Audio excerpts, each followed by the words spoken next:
Hey guys, and welcome to the Working Money Channel. Bearable Boss on Twitter asks if we don't smash through that 34 to 36 cent resistant level, what happens next? Where are my TA experts at? It's a very good question because, we've been hovering now in that 30 cent level, approximately 30 to 31 cents for a while. This is XRP on the daily. And I'll just show that to you a little bit better here on the hourly. We can see XRP hit a top here at about 0.326 cents, came right back down and is now hovering and trading in this narrow channel right now. And as I said before, trading right now at 0.306 cents. But what happens, right? I mean, if we can't pierce through this level here, as I have marked with this blue line, this bottom blue line here, pierce this level, what happens next? And so a few people on Twitter here responded, what's going to happen is that XRP will be rejected from this level if we don't and come back down in this zone. That is the likely zone where we will find more support. So this zone would be here. I'll just draw it out for you guys here. Okay, and this is where we would find, or at least likely to find, more support for XRP at this point. So it would be roughly around the 20, okay, so we'll call it at the bottom here, we'll call it 0.222, and at the top, or is it 0.222, and at the top here about 0.246. So that would likely be the next level of support that we would base in if we get rejected again by this level. Now, hopefully we move up past this level, but of course, guys, that is all dependent on Bitcoin and what Bitcoin's going to do. So you got to ask yourself, once we get up to this level for Bitcoin, the $12,300 level for Bitcoin, what is Bitcoin likely to do? And chances are that will be mirrored with XRP at this moment because XRP is following Bitcoin, as many of the altcoins are at this moment in time. So if Bitcoin gets rejected at 12.3, then Bitcoin could come back here in this level, this same level that we had been hovering in for what seemed like an eternity, but it was only a couple of months, anywhere between that $8,100 level and that $10,003 level, give or take. I mean, that's a wide range here. So if Bitcoin gets rejected up here at 12.3, it could come back down in this level, which would mean that XRP would likely come back down in this level. So depending on what happens to Bitcoin, that is what I believe will be mirrored with XRP, just to kind of sum it up. And it's possible for it to happen. I mean, alts have been rallying now for a while, and we've seen Bitcoin dominance actually go down 60.8%. And we haven't seen that low a Bitcoin dominance for a while now. If I bring up BTC.D, which is the dominance chart. So the last time I was on this chart, I drew a channel here, and I think that was a few months ago now, demonstrating that the Bitcoin dominance was indeed going lower, and sure enough, we can see that trend continue here. Bitcoin dominance still going lower, so this channel is indeed continuing to the low end here, low end, okay, so still moving downward in that downward form. So you guys can see, let me just zoom out a little bit here. Bitcoin dominance moving down slowly but surely because, of course, Bitcoin is still rallying with the other coins, or rather the other coins are following Bitcoin, but more money is being pumped into altcoins at this moment in time, which means money being taken out of Bitcoin, put into altcoins. So something to keep an eye on. And XRP still sitting strong here in number 3 spot with $13.7 billion of market capitalization. And guys, the industry is still looking robust. Payment giant Square has just bought $1.5 billion in Bitcoin in just 12 months. So the payment giant Square is on a Bitcoin buying spree. Square has purchased about $1.5 billion worth of Bitcoin in the past 12 months in order to facilitate massive customer demand on its mobile app. According to crypto analytics firm Messari, the majority of those Bitcoin purchases happened in the most recent quarter. Square's Cash app reports about $858 million worth of BTC purchases between April and June, a more than 186% increase from the nearly $300 million worth of Bitcoin purchased in quarter one. It's also nearly a 600% increase from quarter two of 2019, which only saw $122.938 million in Bitcoin purchases. So interesting to see companies like Square buying up Bitcoin. Obviously, they need to facilitate transactions for their clients. But this is looking good, guys, for mainstream adoption. This is looking good for the crypto market as a whole.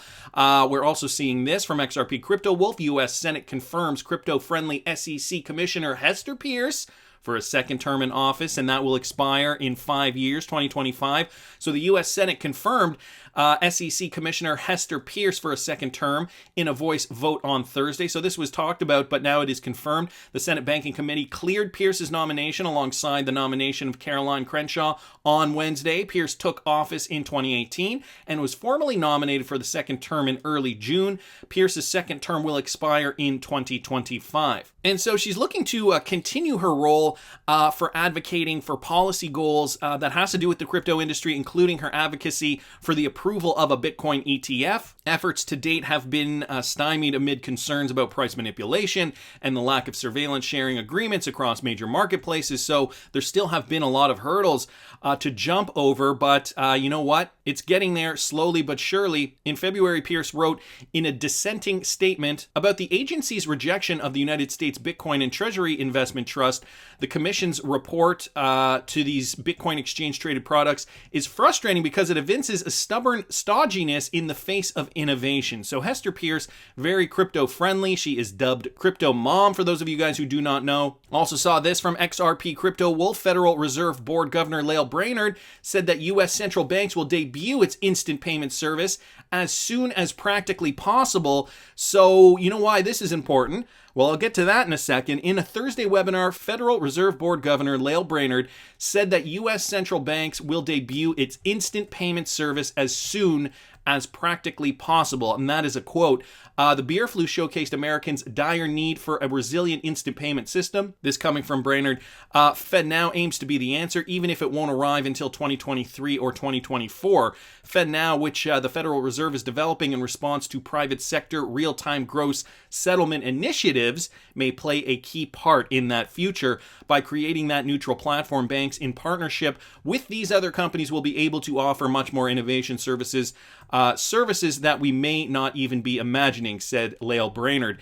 In the meantime, the Federal Reserve remains optimistic that emerging payment technologies could benefit consumers at the retail payments level. So right now, that's kind of where Ripple is focusing their energies, on the retail payments level. So not necessarily targeting these high-value payments, not at least at the moment. That is ultimately their plan, though, but they got to start small, obviously, and ramp their way up. So we're seeing Ripple in various parts of the world focused on these retail payments, these instantaneous settlement type payments.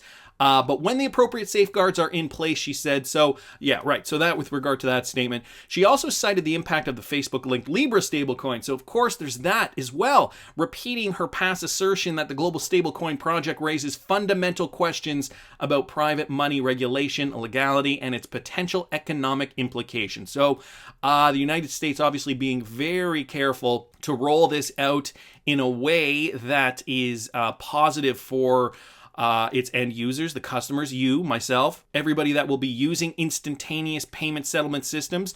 And, of course, they need to look at all these angles. They need to look at cryptocurrency regulation and how to properly regulate cryptocurrencies without painting them all with the same brush. And, Ripple has also been a proponent of this from the beginning. Here's what they had to say. This is from the official Ripple website, brought to you by XRP Crypto Wolf. Ripple is actively urging legislators to support regulation that won't disadvantage U.S. companies. So they just published this yesterday on their website. Our last post discussed the importance of smart digital asset regulation and why the U.S. is falling dangerously behind. We are encouraged that some U.S. agencies are acknowledging and welcoming the benefits of this new technology to customers, including the U.S. Consumer Financial Protection Bureau and banks like the U.S. Office of the Comptroller of the Currency. But as a whole, industry participants who are searching for a path to regulatory clarity in the United States have been left to parse through an opaque patchquilt of speeches, enforcement actions, and dizzying guidance. When projects and businesses guided by some of the best legal advice available still find themselves unclear about the position of U.S. regulators, something is wrong. This from Ripple, and it sounds like they're coming all out and saying, look, we need to get the show on the road. We have the technology. The United States cannot be left behind. That would be detrimental to the U.S. economy, not to mention their reputation.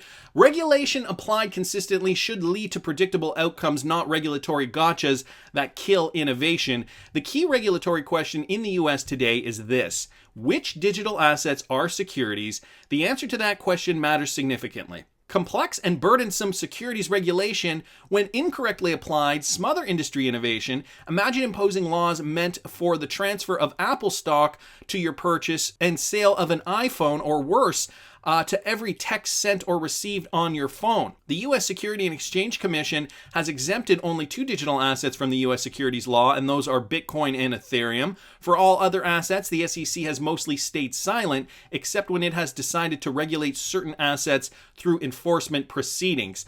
The net effect is that the SEC has affirmatively placed their good housekeeping stamp of approval on only 2 digital assets, both controlled by China. So Ripple really does understand that China is a big player in this, and realizes that if the United States doesn't pull up their socks, that China could blast ahead with technology innovation, and we are seeing this more and more.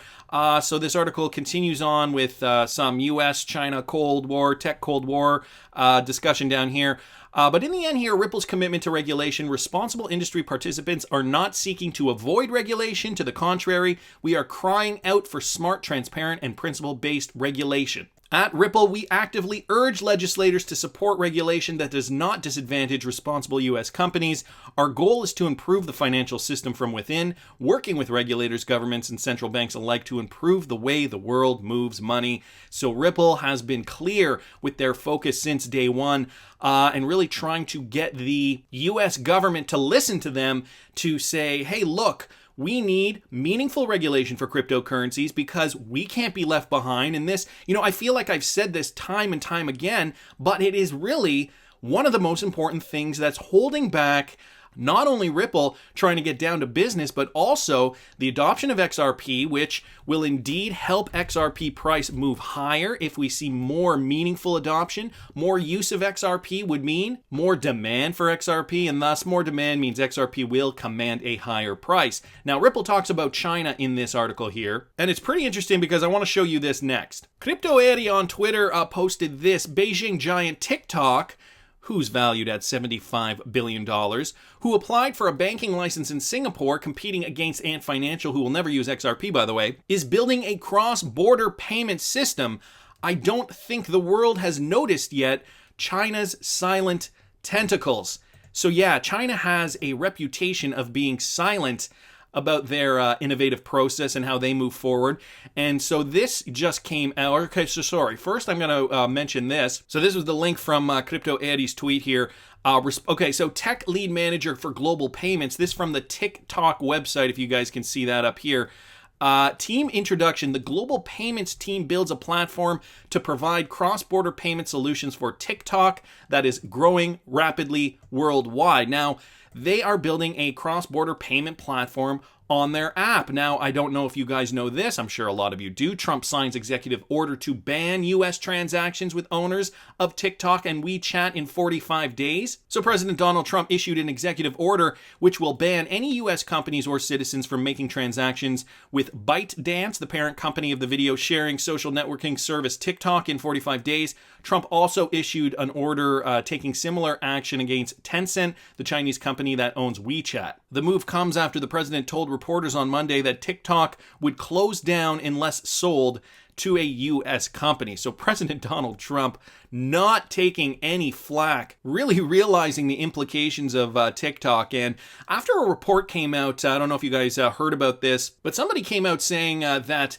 the TikTok app is actually a spyware tactic for the Chinese government to get information on the people who download it. So for American citizens, of course, but also for other people around the world. So Donald Trump obviously deciding, look, we got to ban this app in the United States. And also thought this was interesting, brought up by Crypto Eddie, just the fact that they are working to build their global payments platform to provide cross-border payment solutions. In this day and age with cryptocurrencies existing, of course, many players are looking to get into this game. And this is why Ripple is crying out and saying, hey, we need to have some clarity because otherwise our hands are tied. We can only grow so much. So, Donald Trump, America, if you want us to thrive, you need to let us. Oh, right. And then there was this, just another article here with regards to China and how they are growing by leaps and bounds with regards to the blockchain industry. Not going to read this for you guys, but just will read you the headline. Chinese schools can't keep up with demand for blockchain. Obviously, there is a lot of growth in that industry and a lot of focus being put on the education system in China to help foster the blockchain industry within their schools. So, thought that was interesting. Regulation, regulation, regulation, guys. I've been saying it for over 2 years now. Okay, so we got this too from MacAttack XRP. Ripple sends XRP lumps to Binance. So, back to the crypto market, we're seeing more movement for XRP. Ripple sends 20 million XRP to Binance and gets half of it back. Interesting. Whale Alert detected a transaction carrying 20 million XRP sent by Ripple to one of its alternative wallets. Meanwhile, the blockchain behemoth and the largest crypto exchange Binance have exchanged a substantial amount of XRP. Data published by the XRPL Monitor page states that around 16 hours ago, one of the blockchain industry leaders, Ripple, wired 20 million XRP to Binance from its funding wallet 1. Binance has also moved the same amount of XRP between its wallets, with the transaction values being the same as that received from Ripple. So a lot more XRP being moved on Binance. Of course, the market is heating up. Of course, on top of OTC sales, there is more demand. There will be more demand for XRP. If this market keeps pumping, not just XRP, many other cryptocurrencies, but we are focused on XRP. So I have a feeling that this has to do with just market demand, and we are going to see probably more and more of these large payments, or rather these large transfers of XRP being made to different cryptocurrency exchanges around the world, just because they're going to need more in order to fulfill their user demands. And Currency Cloud here, guys, they have expanded their new pilot infrastructure for fintechs, and they are a Ripple partner. Reported on that a few months ago now. The company that has recently joined RippleNet, Currency Cloud, has announced the first rollout of its new payment infrastructure for fintech firms and financial institutions. Currency Cloud Spark. After trials launched last year, the news was reported by Finextra. And so Currency Cloud Spark was first announced in 2019 with the intention of rolling out the product in the first half of the year and signing new customers. As reported by Finextra, such clients as Starling Bank, Remitter, and TransSwap have joined the new infrastructure for faster payments for fintechs and banks. It allows customers to conduct payments in more than 30 different currencies in almost every part of the globe. With Currency Cloud Spark, fintech firms and financial institutions can set up accounts so that their clients can send, pay, and or receive funds via IBANs, international bank account numbers. So big for Currency Cloud, a Ripple partner. Just wanted to mention that. And guys, I always link all these articles in the description if you want to read further. I also saw this from Michael at Val5 Links. During a heated Twitter exchange with Blockstream CEO Adam Back, David Schwartz has come up with an extensive list of innovations associated with XRP. So apparently there has been another spat on crypto Twitter. Surprise, surprise, during a heated Twitter exchange with Blockstream CEO Adam Back, Ripple CTO David Schwartz has come up with an extensive list of innovations associated with XRP. So for those of you guys interested in the spat, it all stemmed here when Groobles at Not Groobles on Twitter wrote, US maximalists tried to stop people from buying XRP. We honestly tried.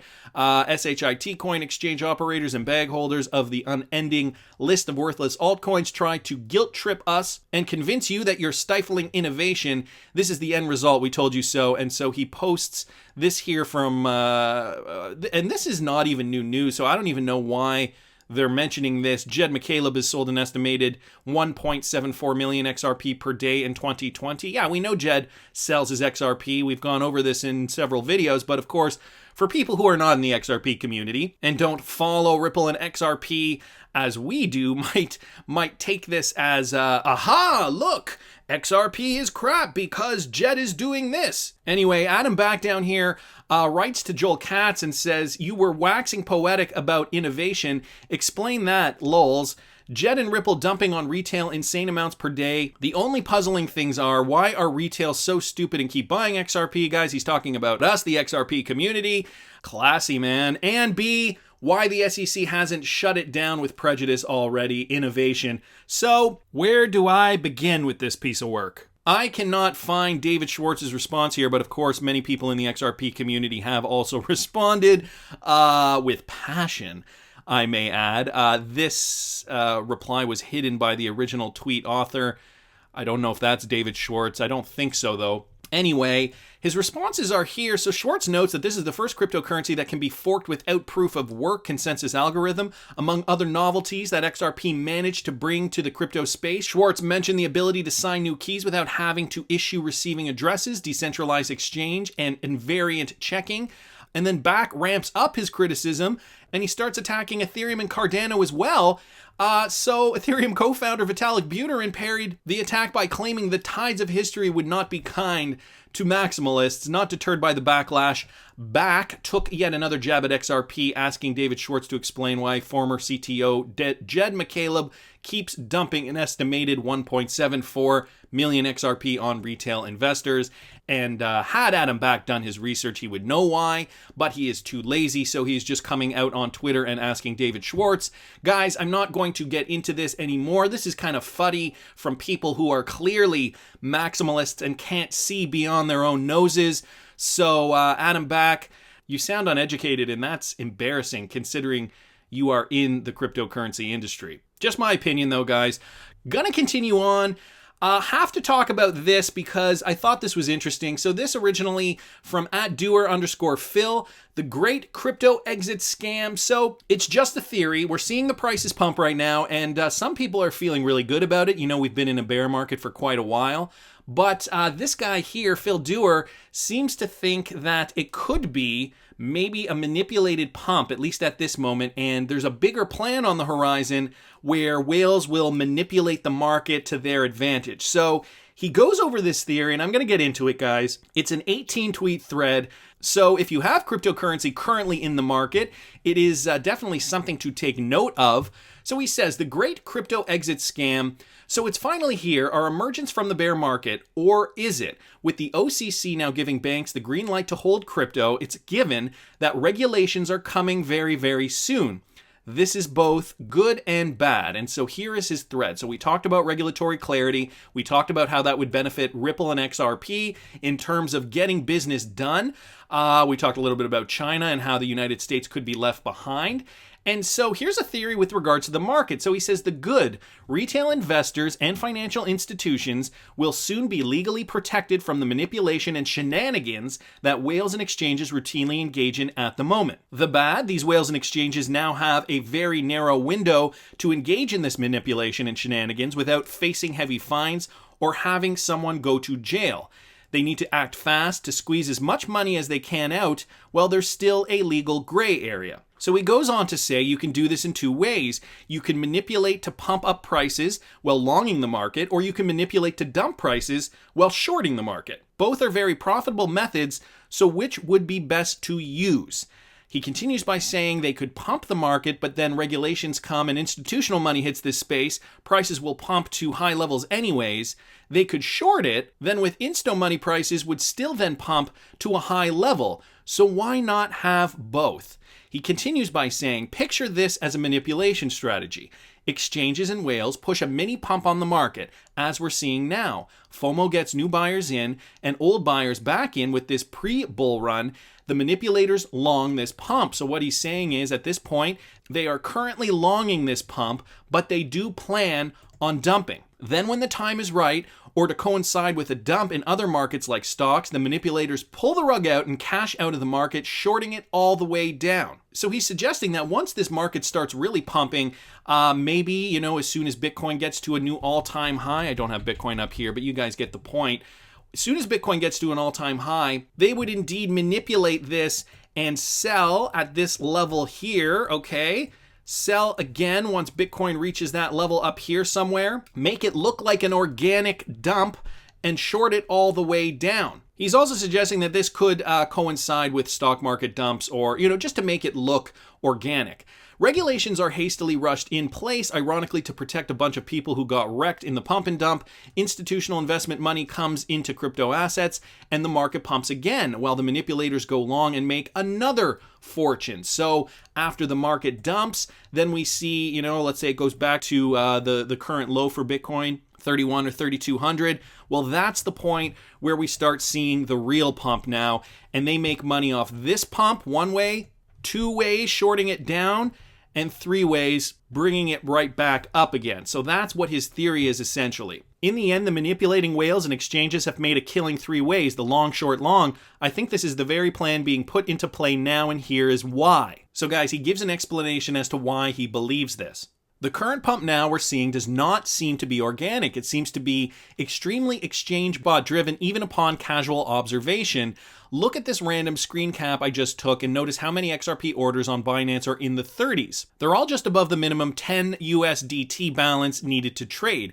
Human beings don't trade $10 worth of XRP every 9 to 10 seconds, but bots do to manipulate the last price. And so then he adds a screen grab to that effect, showing how many small orders there are here, demonstrating at least his hypothesis that these are all bots trading small amounts of XRP. He goes on to say, consider also the state of the world at the time. Well, in December 2017, everyone had plenty of disposable income to throw into crypto. Right now, a good chunk of the world is completely broke. When you're at risk of bankruptcy, you don't put money into volatile assets like crypto. Aside from the OCC news, which was not mainstream, by the way, that is a very important point to note, there's been no big news to the general public about Bitcoin or any other top cryptocurrencies.